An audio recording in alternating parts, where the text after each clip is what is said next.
আসসালামু আলাইকুম everyone, welcome back to my channel Michigan Bangladeshi blogger. কেমন আছেন সবাই? আশা করছি যে যেখানে আছেন সবাই সুস্থ আছেন, ভালো আছেন। আলহামদুলিল্লাহ, আমরাও আল্লাহর রহমতে সবার দোয়ায় ভালো আছি। আসলে কেমন আছেন জিজ্ঞেস করছি। আমরা ভালো আছি আলহামদুলিল্লাহ, বাট মনের মাঝে সবার যে একই অবস্থা সেটাও আসলে বুঝতে পারছি। তো আসলে কোনো কিছু করার নাই, শুধু আল্লাহ আমাদের যদি সাহায্য করেন তাহলেই আমরা একটা উপায় পাবো, এই আর কি। তো আজকে আসলে ভিডিওটা সকালবেলারও একটু শ্যুট করেছিলাম। এখানে একটু সুজির হালুয়া বানাচ্ছি আজকের ব্রেকফাস্টে। একটু সুজির হালুয়া রাখতেছি, তো এটা একটু বানিয়ে নিয়েছি। আর মনে করলাম যে দুপুরে রান্নাটা আসলে সবার সাথে শেয়ার করব। খুবই স্পেশাল একটা জিনিস রান্না করেছি, যদিও সাধারণ, বাট খুবই ইয়ামি একটা জিনিস রান্না করেছি। তো যাই হোক, আমার সাথে থাকেন। আমরা ব্রেকফাস্ট অলরেডি করে নিয়েছি। আর এটা হচ্ছে দেখতে পাচ্ছেন ডানেও, আমরা মানে সবাই পছন্দ করি ডানোর দুধ দিয়ে চা খেতে। তো আসলে এত বয়ে কাজ করে, এটা অনেক দিন আগে রান্না, আজকে নতুন ওপেন করব। তো মনের আসলে আতঙ্কের কারণে একটু মুছে নিচ্ছি, বাট এটা অনেক আগেই এনে রেখেছিলাম করে, সেটাই একটু হাসিও পাচ্ছে, আবার একটু মানে কেমন জানি লাগতেছে। এখন যে একটা বই আসলে আমাদের মাঝে কাজ করে, তো আমি আমার কথাই বলবো, খুব বেশি বইটা কাজ করে, এজন্য একটু যারা মোচা এগুলো একটু বেশি করি। তো আমরা আসলে আগে কি করতাম, কোনো কিছু শপিং করে আনলে গ্রোসারি হোক আর যেটাই হোক, যেমন আনতাম সেই রকমই রেখে দিতাম। বাট এই মোছামুছির কাজটা আমরা আগেও করতে পারতাম, বাট আসলে করতাম না, তাই না? তো এখন যেমন আমরা করি, এই কাজটা আসলে সব সময় করলেও আমাদের জন্য ভালো।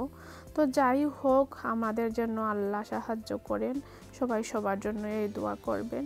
চাটা খেয়ে নিচ্ছি, তারপরে চা খাওয়া শেষ করে একটু মাছ মাংস ভিজাবো।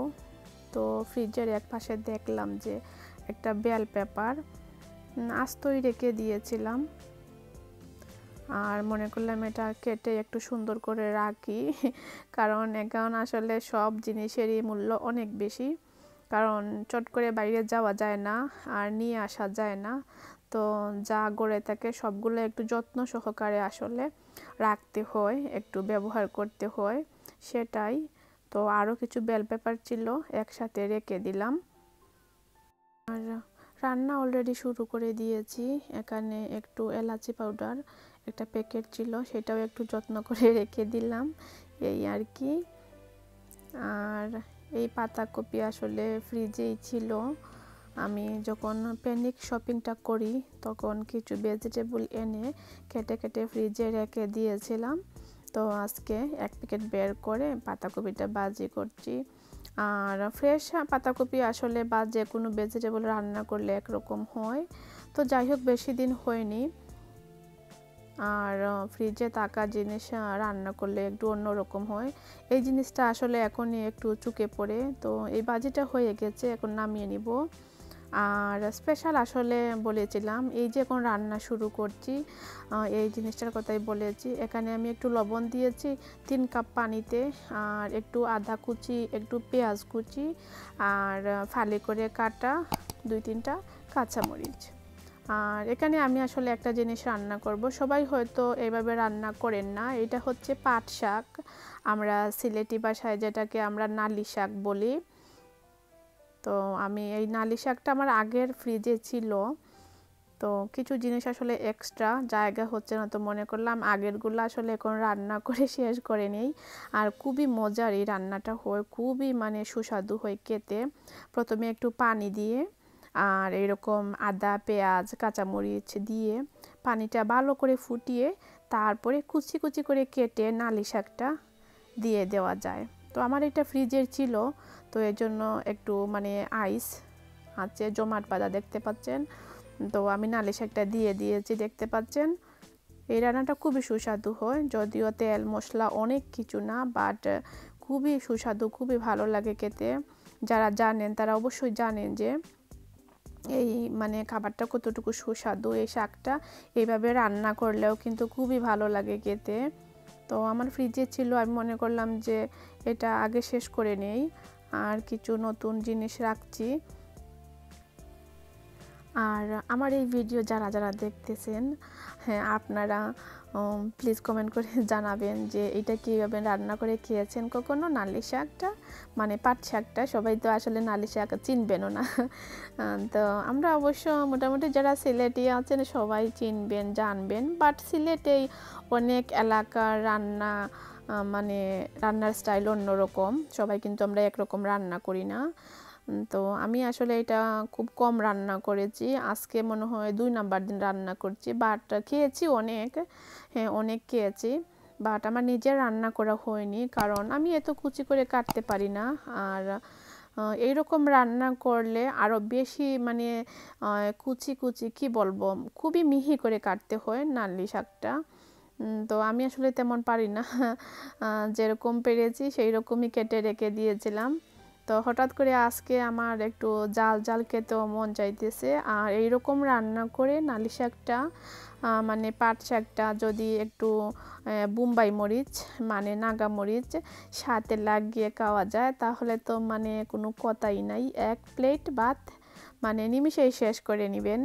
যারা জানেন তো নিশ্চয়ই খেয়েছেন এইরকম, আমাকে জানাবেন আপনারা কি জানেন এই রান্নাটা, না আমার এই রান্না দেখে অনেকেই অবাক হবেন জানি না।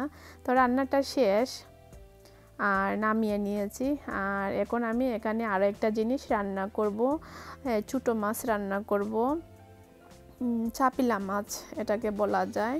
তো আমি এখানে আসলে পেঁয়াজ রসুন তারপরে একটু সরিষা দানা, একটা কাঁচা মরিচ দিয়ে আর একটু লবণ দিয়ে ব্লেন্ড করে নিয়েছিলাম।